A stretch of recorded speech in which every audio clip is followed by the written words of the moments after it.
Hello class, my name is Andrew Fernandez and this is my video discussion for Unit 1. Just my overall thoughts just to begin the video is, global communication has come a long way.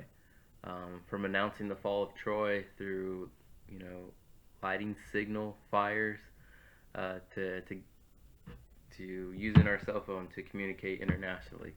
Um, Global communication has come a long way and, you know, the the aspect that stood out to me the most was um, in the book when it talked about maps and how the elite and the European royalty would hold on to these maps and not share with the public, and they were closely guarded, and they were secrets to the public. And now we can travel across the world virtually because of technology and the internet.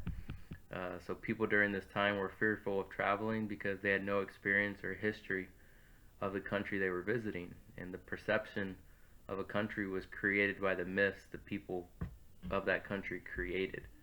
And I just they didn't say this in the chapter, but my mindset quickly went to, like, if I didn't want people visiting my country, I would give off these very bad perceptions to keep people away from my country. And so, that was my takeaway from that particular portion of the chapter. The question that I'm going to talk about or bring up right now: what role did map makers and traveling merchants play in unlocking unknown regions of the world in the Middle Ages? And like I said, the elite and the royalty would just hold on to these maps. And this was my favorite part of the chapter. And a quote that stood out in the chapter talked about unanticipated use of the tools that were created, and the creation of new communication tools will also create a group of users using the tool in a different variation than what the tool was created for. So this is why global communication has followed a winding path to get where we are today. And so, I why I transitioned from maps to a winding path for communication. Now you open it up to other people's interpretation, right? When people start visiting a country, now the perception of the country just grows because you're getting difference of opinions. And I feel like the elite held on to the maps because they wanted their country and they wanted their area to be what it was, and they didn't want to open that up to the public. Um, so that's where I made that connection. Um, you know, I believe the laws of global communication, uh, the chapter that talks about the laws, it's the laws are going to keep evolving and changing with the growth of the new platforms and communication tools. As you saw, there's a lot of changes in that chapter, and law has adjusted with the rise of the internet and social media platforms. Freedom of expression was a hot topic in that chapter.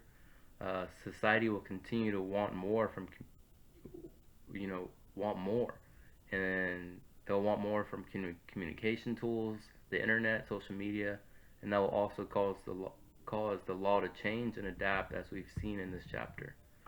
Um, but lastly, my final thoughts from this chapter is I do agree that globalization is not a good or bad thing.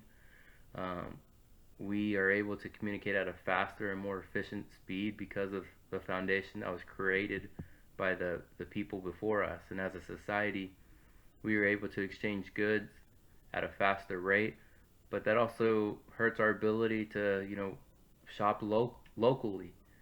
Um, in one of the chapters, they talked about how shoemakers were a big deal in the Middle Ages. If you wanted shoes done, you go to your local shoemaker, and they get you fitted for your right shoe, and you shop locally. And now we have the ability to order Nikes and Adidas and get them shipped to our house in a couple of days. So um, the takeaway is technology is constantly going to be evolving, and I think that's what I've learned the most from this chapter. The biggest thing was knowledge was power, and now technology has just evened the playing field because all the data we need um, is right at our fingertips, and so it's up to us to go and grab that information. Where in the Middle Ages that wasn't the case. So I thought it was a great Unit 1, great way to get started for a semester. So looking forward to hearing your feedback.